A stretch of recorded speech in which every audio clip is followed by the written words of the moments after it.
Welcome back to my channel. সবাই কেমন আছো? ভালো আছো সবাই নিশ্চয়ই। আজকে আমরা চলে যাচ্ছি কালীঘাট। আমাদের কি বলে নোয়াপাড়া ডানলপ মেট্রো স্টেশন থেকে, ডানলপ না কী বলে, দমদম মেট্রো স্টেশন থেকে একদম চলে যাব মেট্রো ধরে কালীঘাটে। তা আমরা উঠে পড়লাম এখন, দেখো মেট্রোতে উঠে পড়েছি। দেখো একটা বাচ্চা ছেলের সাথে মেয়ের বেশ আলাপ হয়েছে, ওখানে বেশ করছে। আমরা চলে এসেছি মেট্রো ধরে কালীঘাটে নেমে পড়েছি। কালীঘাট থেকে দেখো পুজো টুজো দেবো ভেতরে। এই মন্দিরটা উপরের ওই ওই ওই জিনিসটা বলে সোনার, যে আমাদের পান্ডা সেই বলল।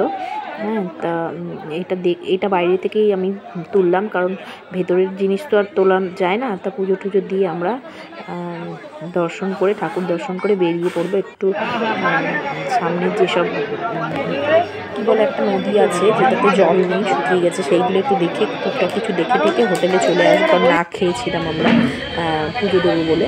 তা আমরা হোটেলে চলে এসে টুকটাক কিছু খেয়ে নিলাম। খেয়ে নিয়ে তারপর বেরিয়ে পড়বো আবার বাড়ির দিকে। ছোট্ট একটা ব্লগ তোমাদের সাথে আমি শেয়ার করলাম। দেখো আবার চলে এলাম মেট্রো স্টেশনে। মেট্রো ধরে আমরা কালীঘাট মেট্রো ধরে চলে যাব আমাদের আবার দমদম মেট্রো স্টেশনে, ওখান থেকে বাড়ি। আজকের ভিডিওটা ছোট্ট একটা ভিডিওটা তোমাদের কেমন লাগলো জানিও। ভালো লাগলে একটা লাইক কমেন্ট করো, সাবস্ক্রাইব করো চ্যানেলটাকে। চলো বাই বাই, টাটা।